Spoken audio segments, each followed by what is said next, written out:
Asthma ఉన్న పేషెంట్లలో ఒకప్పుడు asthma కానీ, అలర్జిక్ ఆస్తమా కానీ, బ్రాంకైల్ ఆస్తమా కానీ, ఆస్తమా కలిగిన లంగ్ రిలేటెడ్ ఊపిరితిత్తులకు సంబంధించిన పేషెంట్లలో చాలామంది స్టెరాయిడ్స్ వాడేవాళ్ళు. ఆ స్టెరాయిడ్స్ వాడుతున్న వాళ్ళలో అప్పుడప్పుడు మనము ఈ ఏవిఎన్ అంటాం, అంటే ఏ వాస్కులార్ నెక్రోసిస్, ఈ ప్రాబ్లంని ఈ పర్టికులర్ కేటగిరీలో చూసేవాళ్ళం ముఖ్యంగా.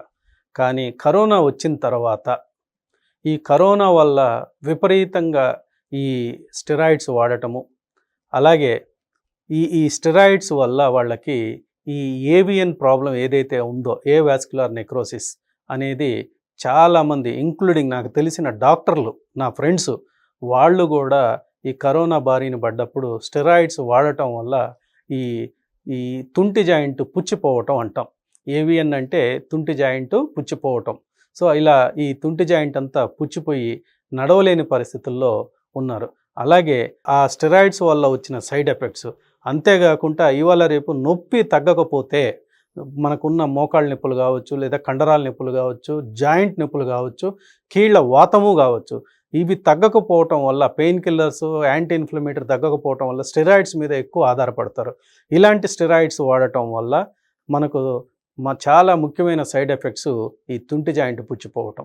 సో ఇలాంటి తుంటి జాయింట్ సచ్చుపడిపోయి పుచ్చిపోవటం వల్ల ఆ జాయింట్ ఇరిగిపోవటం కూడా జరుగుతూ ఉంటుంది. అందువల్ల ఈ స్టెరాయిడ్స్ తీసుకునే విషయంలో మ్యాక్సిమం మీరు దూరంగా ఉండటం చాలా మంచిది. అది కాకుండా ఆల్టర్నేటివ్ మెథడ్స్ ఏమున్నాయనేది మనము తెలుసుకోగలగాలి. మీరు ఖచ్చితంగా మనం ఈ నేచురల్ క్యూర్ పద్ధతిలో కానీ, బాడీకి ఉన్న నేచురల్ హీలింగ్ క్యాపబిలిటీస్ని కానీ మనం అర్థం చేసుకొని దాన్ని సపోర్ట్ తీసుకోవటం వల్ల ఇలాంటి క్రానిక్ డిసీజెస్, ఆస్తమాలు కావచ్చు, అలాగే ఈ ఆర్థరైటిస్ కావచ్చు, అలాగే ఏదైతే మొండిగా తగ్గకుండా స్టెరాయిడ్స్ని ఒక ఒక అత్యధికమైన ట్రీట్మెంట్ విధానాన్ని ఎవరైతే డాక్టర్లు అడ్వైస్ చేస్తారో ఆ స్థాయి నుంచి మనం తగ్గించుకోవచ్చు.